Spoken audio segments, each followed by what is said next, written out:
apa dalil kewajiban puasa itu mesti kita tunaikan, dan bagaimana analisa ketentuan syariat fiqih terhadap dalil yang dimaksudkan. Kaidah menetapkan bahwa setiap perintah ataupun larangan yang bermakna ibadah, ya, kalau kita turunkan begini kaidahnya. Ini ada ibadah.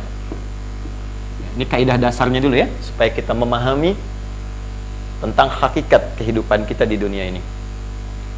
Ibadah adalah tugas pokok manusia, ya, bahkan bisa menjadi tujuan pokok manusia itu diciptakan, ya. Ini kita temukan di dalam Al-Quran surah ke-51 ayat 56.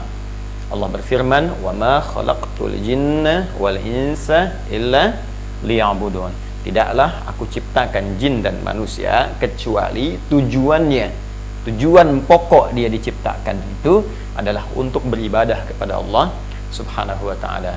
Jadi kalau ada manusia hidup di bumi tapi tidak beribadah, maka seakan-akan ia telah keluar dari jalur tujuan hidupnya. Ya, jika Anda ingin ke Bandung kemudian keluar dari jalurnya, maka mustahil Anda bisa sampai ke tujuan. Ya, tujuan akhir kita surga, jalannya itu ibadah, penunaiannya disebut syariat. Ya, karena itu syariat disebut dengan syariat, teman-teman sekalian, dari kata syara'a, ya. Syariat dari kata syara'a, seakar dengan kata syari' berarti jalan.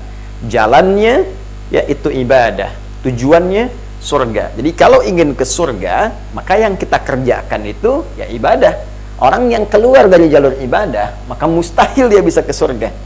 Ya, jadi kita berangkat dengan bekal iman, jalannya disebut ibadah, baik. Pokok penunaiannya ibadah, jalannya disebut dengan syariat, perbuatannya disebut dengan amal soleh.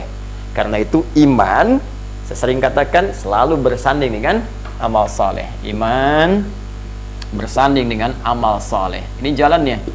Ya. Jadi ketika kita menunaikan ibadah, maka wujudnya disebut amal soleh. Jalannya disebut dengan syariat. Tujuan pokoknya surga. Karena itu ketika Allah memperkenalkan janji bagi setiap hambanya yang bisa mendapatkan surga, maka kalimat surga pertama disebutkan dalam Al-Quran itu disandingkan dengan kalimat iman dan amal saleh. Ditemukan dalam Al-Quran surah kedua Al-Baqarah ayat 25, ya, paling kanan sebelah atas di mushaf standar. Wa basyiril ladzina amanu iman wa amilus salihat amal saleh anna lahum jannatin tajri min tahtihal anhar. Surga. Berikan kabar gembira pada orang yang beriman, punya bekal iman, wa amilus salihat, kemudian dia menempuh jalur ibadah, jalannya syariat dengan mengerjakan amal saleh, maka dia bisa mencapai surga. Maka ini pokok kehidupan kita. Manusia yang fisiknya tidak makan, maka bisa lemas, bisa meninggal. Otak kita tidak makan dengan belajar, tanpa pengetahuan, maka lemah pemikiran. Ya, demikian manusia yang tidak menunaikan pokoknya roh yang tidak ibadah, maka roh pun bisa kehilangan bagian dari fungsi hidupnya dan mustahil bisa mencapai tujuan yang bisa didapatkannya. Jadi ini pokok yang kita tunaikan. Nah, hanya untuk menunaikan ibadah itu kita mesti punya panduan. Seperti Anda ingin mencapai jalan pun mesti punya panduan. Bukankah di jalan ada panduan? Ini jalan menuju ke Bandung, di jalan menuju ke Jakarta, lurus menuju Sukabumi. Bahkan di atasnya dituliskan papan. Begini, ini arahnya, petunjuknya. Kanan, kiri, lurus, tengah, dan seterusnya. Tanpa Anda menemukan petunjuk itu, sulit untuk mengetahui ini jalan yang mana yang benar menuju tujuan yang saya ingin capai. Bahkan sekarang lebih canggih, Anda bisa set misalnya dalam handphone Anda.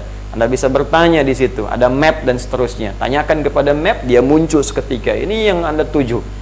Belok kanan, 500 di depan ada tukang cendol.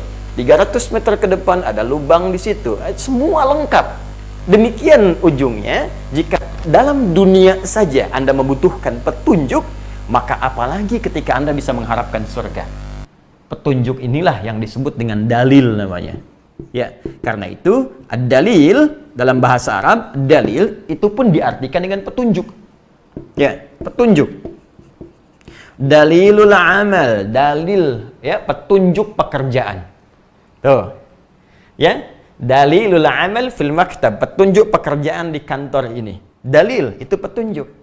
Jadi ketika Anda memiliki dalil, memiliki petunjuk, mudah sampai ke tujuan. Demikian jika Anda ingin menunaikan ibadah untuk mencapai surga yang didambakan, maka penunaian ibadah ini tak bisa sembarangan dikerjakan, mesti ada petunjuknya, mesti ada dalilnya. Jadi dalam kehidupan dunia saja Anda membutuhkan dalil berupa petunjuk, maka bagaimana dengan capaian tertinggi akhirat, surga yang kita dambakan, mesti ada dalil. Nah, karena itu Allah Subhanahu wa taala dengan sifat Rahman dan Rahimnya, sayangnya yang bahkan melampaui murkanya, ya. Ya, inna rahmati wasi'at kulla syai. Sungguh rahmatku, kata Allah, melampaui segala hal, termasuk melampaui murkanya. Di sepanjang masih ada kesempatan, nyawa belum sampai di kerongkongan, mohon kepada Allah, kata Allah, saya ampuni engkau, saya ampuni engkau. Karena itu banyak orang salah di masa lalu, dia bertobat berubah menjadi orang saleh. Ya, jadi setiap manusia tidak ada yang sempurna. Pasti pernah berbuat satu hal yang kurang baik karena dorongan nafsunya. Nafsu ini yang menyebabkan dia berbuat salah, tapi rahmat Allah yang menarik dia untuk kembali saleh. Karena itu dicontohkan pada fitrah Nabi Adam dengan kemanusiaannya, berbuat salah ditunjukkan jalan tobat untuk kita anak cucunya supaya kembali menjadi saleh. Manusia salah, manusia tobat, kembali saleh. Setan salah, nggak mau tobat, maka tetap dia salah. Maka jika ada manusia pernah berbuat salah dan tidak mau tobat, perlu dipertanyakan apakah hakikatnya dia manusia atau bukan. Baik, kita kembalikan ke sini. Karena rahmat Allah sangat tinggi, maka Allah menginginkan jangan tersesat kalian, jangan salah jalan, jangan keliru menempuh jalan ke surga. Setiap kalian yang ingin ke surga, ini saya berikan petunjuknya. Mudah bagi Allah mengatakan silahkan kemana aja, tapi Anda bisa salah jalan, saya bisa keliru. Karena itu diturunkan petunjuk oleh Allah. Nih, ikuti panduan ini, lakukan dengan baik sampai engkau ke tujuan dengan mulia. Karena itulah para ulama membuat hukum yang ketat tentang petunjuk ini supaya kita tidak salah arah dalam ibadah. Sampai ada ungkapan mengatakan ad-dinu huwad dalil.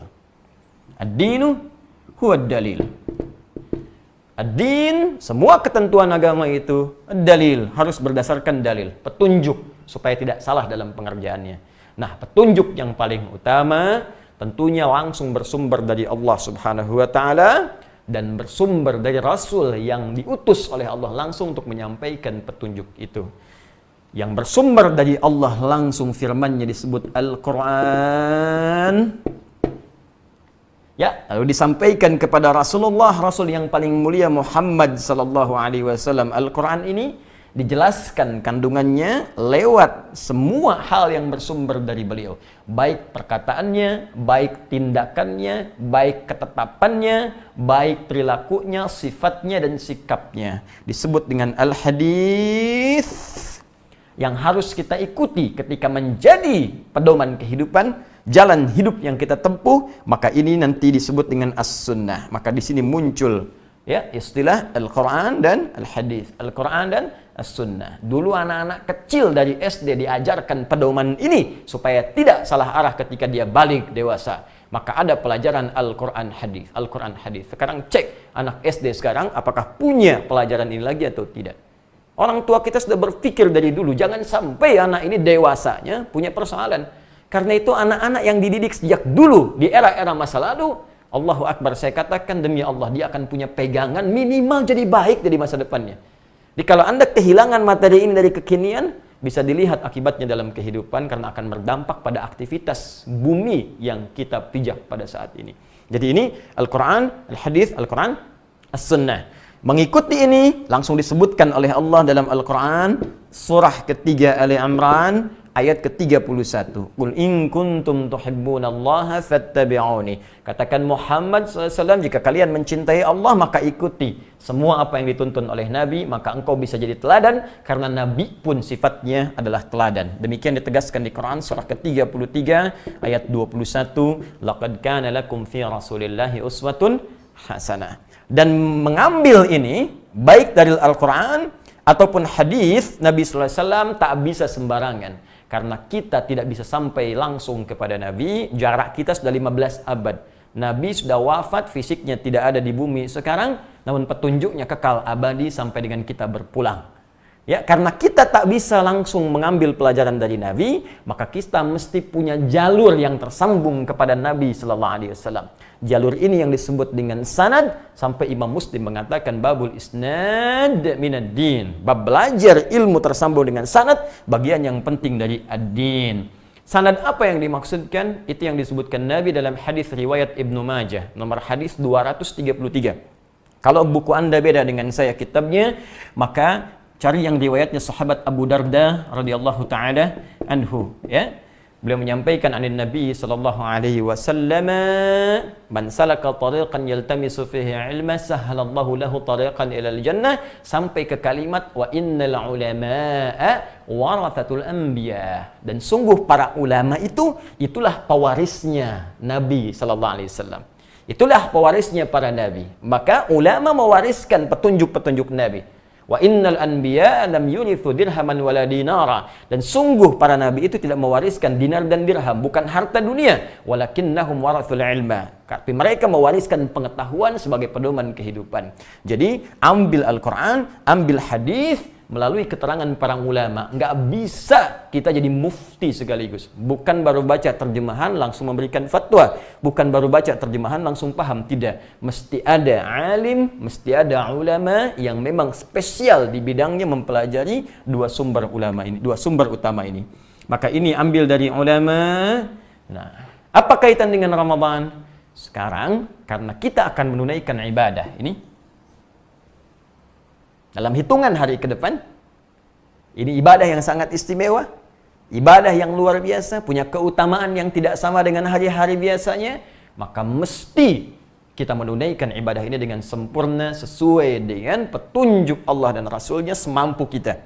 Nah, karena kaidah ibadah mesti ada dalil, maka kita mesti mengetahui dalilnya dari Al-Quran, dalilnya dari hadis, dengan petunjuk ulama. Dari sini kita akan bacakan bagaimana ulama kita memberikan petunjuk dalil, ayat apa yang ditunjukkan tentang kewajiban puasa menurut para ulama, hadisnya bagaimana, itu yang akan kita baca.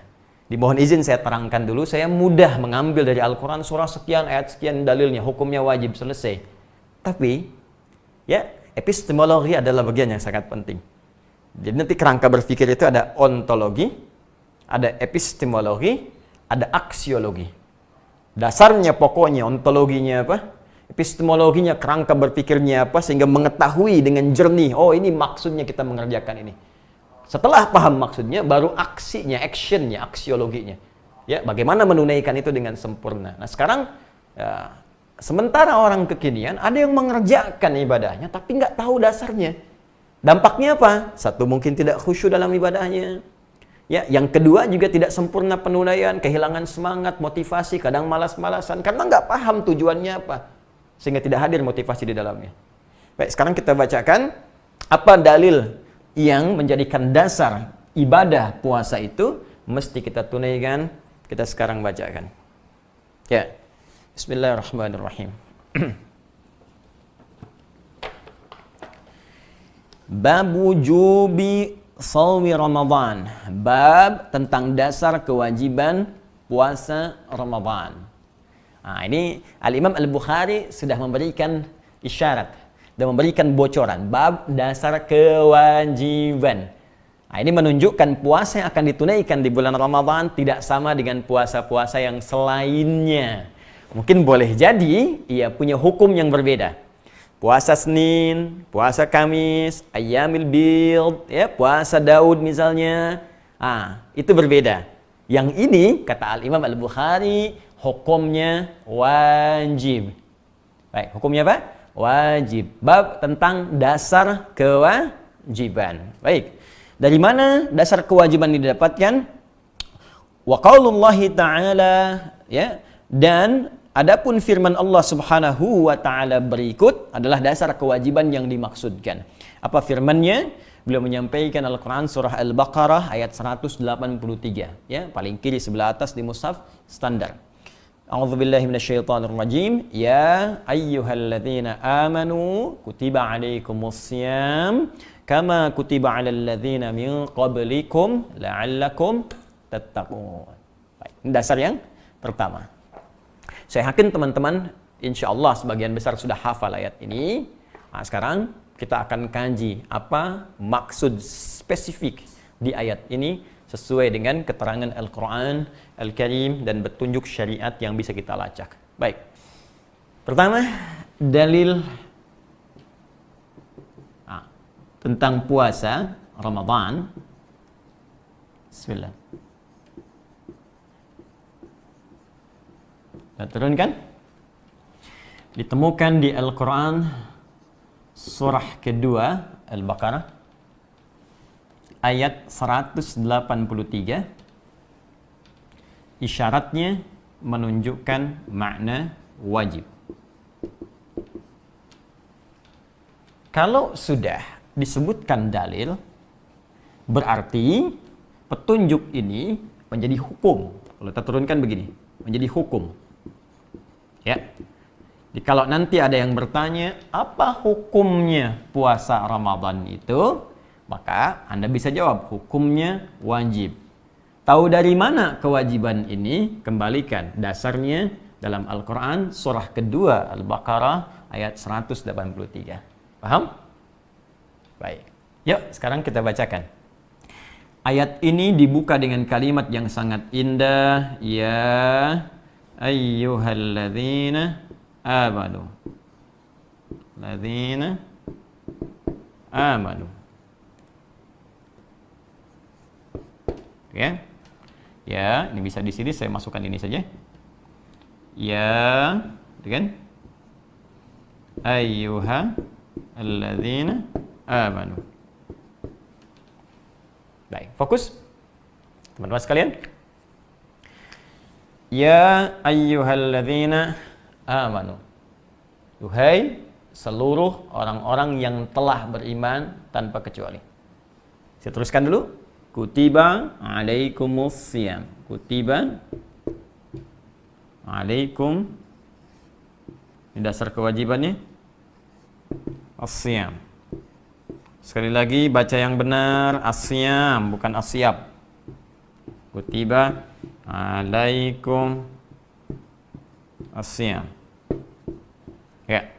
Nah, ini dasarnya. Kutiba diwajibkan alaikum atas kalian semua tanpa kecuali yang memenuhi seluruh persyaratannya as-siyam untuk menunaikan puasa. Ingat alif lam kemarin saya terangkan sesuai dengan ketentuan dan aturan yang berlaku.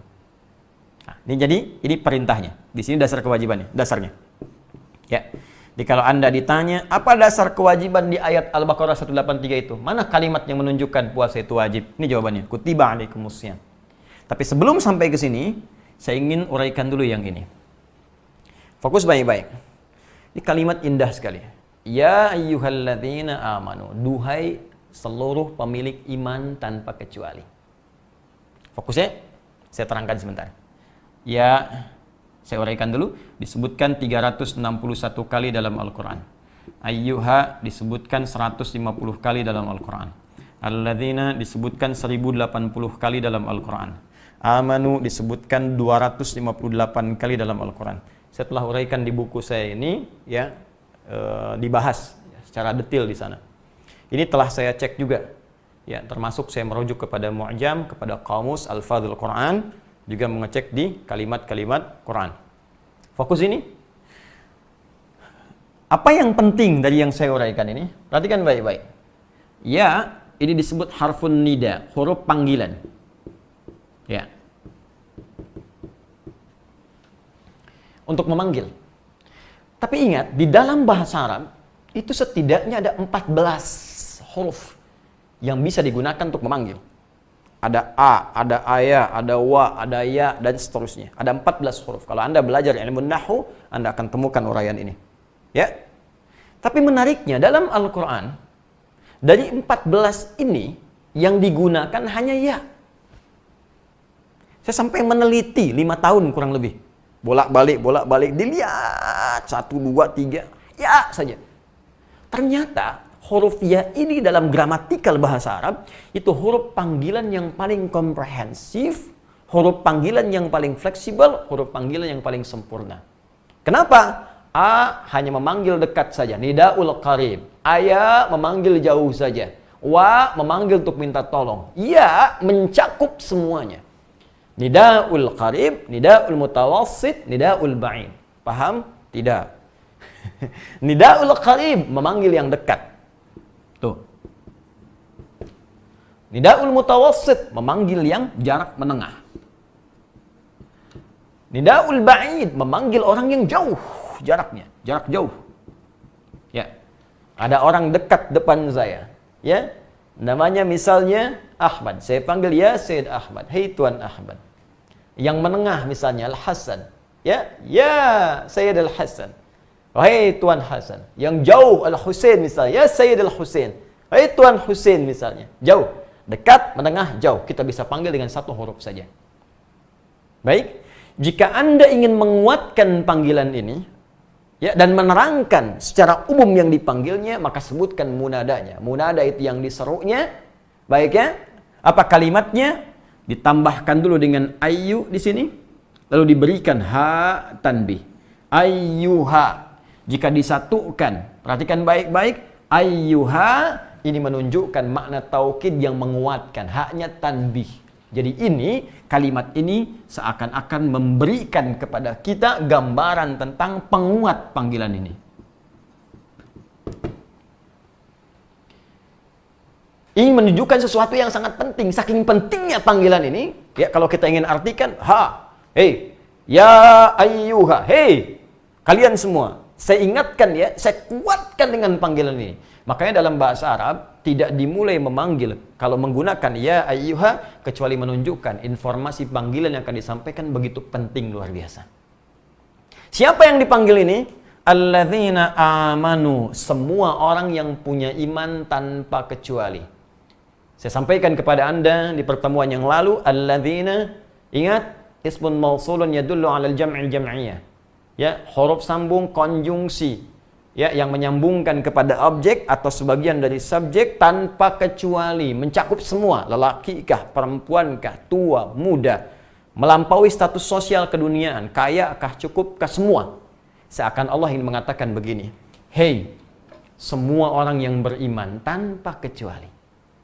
Apakah engkau laki-laki, perempuan kah, tua kah, muda kah, maaf sekali, kaya kah, cukup kah? Apakah engkau orang yang merasa solehkah atau yang pernah salahkah? Aku tak peduli. Sepanjang kalian punya iman, aku panggil dengan satu informasi yang bisa meningkatkan iman kalian. Maka disebut dengan huruf ya, seakan Allah ingin mengatakan begini, hei, kalian yang telah punya iman, baik sedang imannya kuat sehingga merasa dekat denganku, bukankah orang yang imannya kuat dekat dengan Allah sehingga sering mengerjakan amal soleh, belum dipanggil sholat subuh, sudah siap-siap bangun bahkan sebelum adzan? Ada yang biasa tengah-tengah, ketika dipanggil azan baru dia bangun, ya kan? Ada yang jauh karena sering berbuat maksiat, sudah lewat subuh belum bangun juga, mau zuhur belum ingat subuh. Kata Allah, aku tidak peduli. Sepanjang engkau masih ada iman dalam dirimu, aku panggil semuanya, baik yang soleh ataupun yang pernah merasa salah. Aku akan turunkan kepadamu kewajiban menunaikan ibadah yang kalau engkau kerjakan, maka kewajiban ini akan merubah semua dirimu lebih dekat denganku dan lebih meningkatkan keimananmu di hadapanku. Inilah makna ya ayyuhalladzina amanu. Karena panggilannya sifatnya umum, karena itu saat awal puasa, ini kan dipanggil nih untuk menunaikan di awal puasa. Ayo. Karena panggilan pembukanya menggunakan huruf ya, disandingkan dengan kata iman, karena itu jangan kaget, fitrahnya langsung melekat pada diri kita. Karena Allah yang jamin, fitrah melekat. Karena itu di awal puasa, jangankan orang yang soleh, yang biasa-biasa pun, atau yang pernah salah pun, itu bisa semangat. Silahkan cek. Di masa-masa normal ya, bukan seperti sekarang. Yang nggak pernah ke masjid pun bisa saf pertama malam puasa. Tuh. Bisa penuh masjid. Ya, makanya jangan heran, malam pertama puasa penuh masjid. 1, 2, 3, 4 sampai 15 saf penuh semua. Kenapa? Karena panggilannya mencakup semua. Malam pertama. Cuma nanti kita akan lihat, ada orang yang sudah diberikan kenikmatan oleh Allah, ada yang mempertahankannya, Ada yang kemudian mulai melepaskannya, ada yang hilang sama sekali. Karena itu jangan heran nanti di pertengahan sampai ke ujung Ramadan mulai muncul kemajuan. Maju sapnya. 15 jadi 14, 13, 12, tinggal satu sap lagi dan seterusnya. Nah, ini gambaran pertama. Yang kedua, awas saya belum selesai. Amanu, orang-orang yang telah punya iman. Jamak dari kata amana. Amana asalnya begini. Hapus dulu ini. Ini. Amana asalnya hamzah, alif, mim, nun. Asalnya dari kata amina ditambah alif, ya. Sehingga disatukan ini supaya tidak boros dalam penulisannya, jadikan satu begini, ya, A begini, tapi dikasih tanda bendera di atas seperti ini untuk menunjukkan ada alif. Amana seperti ini. Jadi dari kata amina ditambah satu huruf menjadi amana. Kenapa saya penting tunaikan ini? Fokus baik-baik. Sebelum kita masuk Isya, ada 5 menit lagi kita sebelum masuk ke Isya, fokus. Saya pernah terangkan di pertemuan-pertemuan yang lalu, jika ada sebuah kata mengalami derivasi, tasrif, sorof, di kaidah bahasa Arab, hibrida, berubah menjadi kata yang baru dengan penambahan sebuah huruf atau lebih, 2kah, 3kah, maka menerjemahkan kalimat yang baru ini tidak akan terlepas dari yang sebelumnya. Contoh, amana atau amanu ini berasal dari kata amana. Amana berasal dari kata amana. Amana berasal dari kata amina tambah hamzah. Baik, fokus baik-baik sehingga menjadi amana. Asalnya amina, ya manu. Baik. Fokus baik-baik. Amina artinya aman. Tentram. Ya, tenang. Wa amanahum min khauf. Li'ilafi Quraisy ilafihim rihlatasy syita was-sayf falyabudu rabb hadzal bait alladzi at'amahum min ju' wa amanahum min khauf, yang telah memberikan rasa aman kepada mereka. Ya. Baik, Allah yang memberikan rasa aman. Fokus baik-baik. Amina artinya aman, tentram, nyaman, damai. Ditambahkan hamzah menjadi pemilik iman. Amana, orang yang punya iman. Jamaknya tambah waw dan alif di ujungnya. Amanu, orang-orang yang punya iman. Laki-laki, perempuan, tua muda dan sebagainya. Kalau kita ingin terjemahkan kata amana atau amanu, maka jangan lepaskan dari akar katanya yang ini. Aminah. Seakan Allah ingin mengatakan, alladzina amanu, orang-orang yang telah beriman itu, maka Allah akan berikan rasa aman dalam dirinya dari ancaman akhirat dan ketentraman dalam jiwanya saat menunaikan kehidupannya di muka bumi. Itu maksudnya. Karena itu orang-orang yang beriman itu hatinya cenderung tenang. Karena itu semua aplikasi iman dalam bentuk ibadah itu, masih ingat? Iman disandingkan dengan amal soleh, ya kan? Selalu setelah kata iman muncul amal soleh. Karena itu setiap kita mengerjakan amal soleh itu dampaknya selalu tenang ke hati, tenang ke hati, tenang ke hati. Contoh, ini persamaan lagi nih, ya, biar kita agak sedikit bertambah wawasannya. Amal soleh itu fungsinya disebut dengan zikir oleh Allah, zikir. Ya, untuk mengingatkan kita dengan Allah. Jadi tujuannya supaya kita ingat kepada Allah. Ya. Karena itu setiap pekerjaan amal soleh itu seringkali disebut zikir dalam Al-Quran. Salat disebut zikir. Quran surah ke-20 ayat 14. Wa aqimis sholata lidzikri. Tunaikan salat sebagai zikir kepadaku. Doa disebut zikir. Quran surah 7 ayat 205. Ya wadzkur rabbaka fi nafsika tadarruan wa khifatan wa dunal jahri minal qaul. Ya, doa, zikirlah, sebutkan Allah Subhanahu wa taala dalam jiwamu. Baik. Membaca Quran zikir, karena Quran disebut zikir. Quran surah 15 ayat 9. Inna nahnu nazzalna dzikra wa inna lahu lahafizun. Menghafal Quran itu zikir. Quran surah 54 ayat 17, 22, 32, 40. Walaqad yassarnal Qur'ana lidzikri. Habis salat kita zikir. Ya, Quran surah keempat ayat 103. Fa idza qadaitumus salata fadhkurullah. Baik, teman-teman sekalian, saya teruskan sedikit, saya berhenti kemudian. Dengan kita tiba waktunya masuk salat Isya. Saya ingin teruskan sebentar. Amal soleh tujuannya zikir, Allahu Akbar, Allahu Akbar. Kemudian zikir itu fungsinya apa? Untuk menenangkan hati. Tenang hati. Apa dalilnya? Quran surah ke-13 ayat 28. Ala bidzikrillahi tatmainnul qulub. Allahu Akbar, Allahu Akbar. Ala bidzikrillahi tatmainnul qulub. Yakinkan pada jiwamu kalau zikirmu benar kepada Allah, dampaknya tenang ke hatimu. Sekarang lihat ke sini. Kata Allah, orang-orang beriman itu akan senantiasa diberikan rasa tentram, tenang dalam jiwanya. Kapan orang beriman tenang? Ketika dia menunaikan amal soleh. Amal soleh disebut dengan zikir. Ya. Apa yang ingin saya maksudkan di sini? Ada rahasia besar dari kalimat ya ayyuhalladzina amanu yang menjadikan setiap sahabat selalu merasa senang, gembira ketika turun ayat dibuka dengan kalimat ini sebanyak 68 kali dalam Al-Quran. Dan setiap turun dengan ayat ini semua gembira menunggu apa informasi yang ingin Allah sampaikan. Apa rahasia di dalamnya? Kita lanjutkan nanti setelah menunaikan salat Isya berjamaah. Kita menjawab suara adzan sampai selesai, tunaikan salat berjamaah dulu, menunaikan salat Isya, baru kita lanjut kembali. Sementara kita cukupkan. Subhanakallahumma bihamdika asyhadu an la ilaha illa anta astaghfiruka wa atubu ilaik. Assalamualaikum warahmatullahi wabarakatuh.